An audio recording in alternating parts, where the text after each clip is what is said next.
Chandrababu తొందరపడ్డారా? YCP సానుభూతి పరుడికి ticket ఇచ్చారా? ఇలా అయితే 100% స్ట్రైక్ రేట్ సాధించేది ఎలా? తంబళ్లపల్లి నియోజకవర్గంలో బోడే చంద్ర యాదవ్ చేసిన ఆరోపణలే నిజమా? ఇంతకు ఏదా నియోజకవర్గం? ఏంటా కథ? Take a look.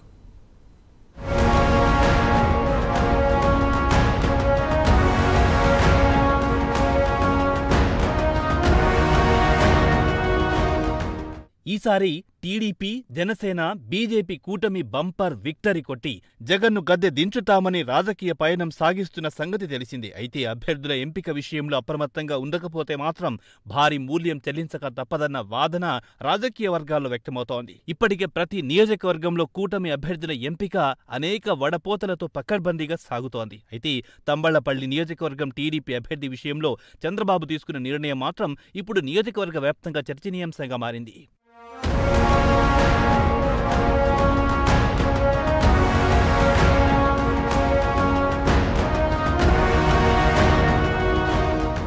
A party తరపున పోటీ చేసే అభ్యర్థైనా తాను పోటీ చేసే పార్టీపై గుండెల్లో ప్రేమతో పాటు తాను విజయం సాధించాలన్న కసితో పనిచేయాలి. అంతేకాదు ఆపోజిట్ పార్టీకి సరైన ప్రత్యర్థి అని స్థానిక ప్రజలు గుర్తించాలి. అప్పుడే విజయం వర్తిస్తుంది. కానీ తంబళ్లపల్లి అభ్యర్థి ఎంపికలో మాత్రం చంద్రబాబు పప్పులో కాలేశారన్న వాదన వినిపిస్తోంది.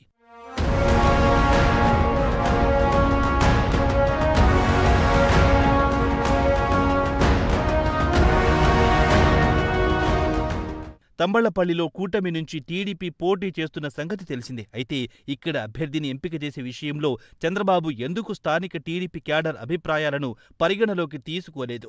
ఎందుకు వైసీపీ సానుభూతి పరుడికి టికెట్ ఇచ్చారు? పెద్దిరెడ్డి మనిషికి టికెట్ ఇవ్వడంలో ఆంతర్యం ఏంటి అనేది సామాన్య ప్రజల్లో సైతం చర్చనీయాంశమవుతోంది. ఇక్కడ జయచంద్రారెడ్డిని చంద్రబాబు అభ్యర్థిగా ప్రకటించడంతో పోయి వైసీపీ సానుభూతి పరుణ్ణి బాబుగారెంచుకున్నారా, ఇంకెవరు దొరకలేదా అని తెలుగు తమ్ముళ్లు చర్చించుకుంటున్నారు.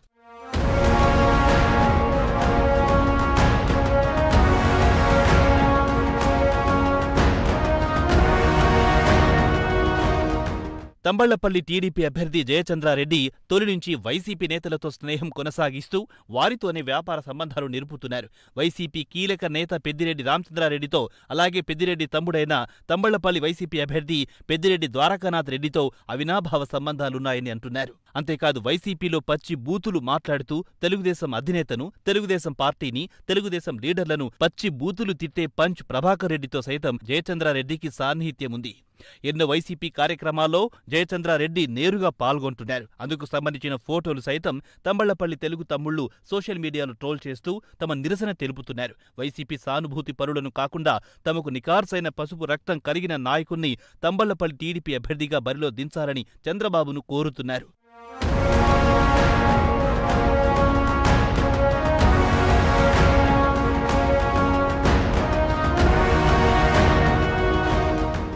ఇంకోవైపు తంబళ్లపల్లి వైసీపీ అభ్యర్థి అయిన ద్వారకానాథ్ రెడ్డి భార్య తమ్ముడు పందిళ్లపల్లి వేణుగోపాల్ రెడ్డితో కలిసి జయచంద్రారెడ్డి వ్యాపారాలు చేస్తున్నారు. ముఖ్యంగా వీరిద్దరి భాగస్వామ్యంలో శ్రీకర మైన్స్ అండ్ మినరల్స్ పేరుతో మైనింగ్ వ్యాపార లావాదేవీలున్నట్టుగా సమాచారం. 2020 జూన్ 1వ తారీఖున అనంతపురం జిల్లాలో జయచంద్రారెడ్డి పందిళ్లపల్లిలో వేణుగోపాల్ రెడ్డితో కలిసి మైనింగ్ పర్మిషన్ కు అప్లై చేసుకోగా అదే నెల 15వ తారీఖున ఫర్మ్ ఓపెన్ చేశారు. అందుకు సంబంధించిన డాక్యుమెంట్లు సైతం సోషల్ మీడియాలో వైరల్ చేస్తున్నారు తంబళ్లపల్లి తెలుగు తమ్ముళ్లు. మొత్తంగా చూస్తే ఇక్కడ వైసీపీ సానుభూతి పరుడికి టికెట్ ఇవ్వడం ద్వారా పెద్దిరెడ్డి, చంద్రబాబు ఇద్దరూ ఒకటే అని రీసెంట్గా బోడే రామచంద్ర యాదవ్ చేసిన వ్యాఖ్యలు నిజమేనేమో అన్న అనుమానం సైతం కొందరు వ్యక్తం చేస్తున్నారు.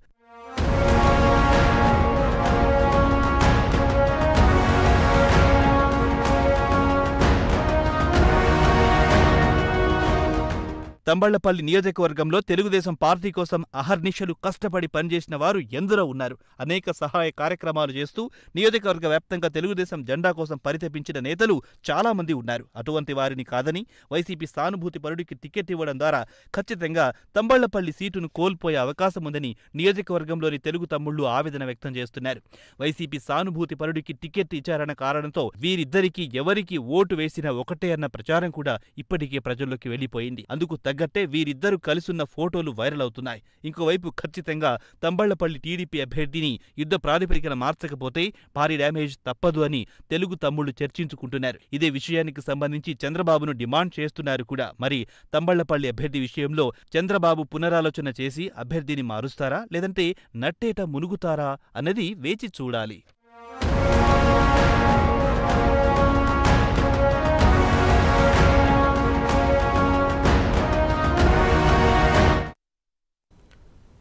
ఇప్పటివరకు తెలుగు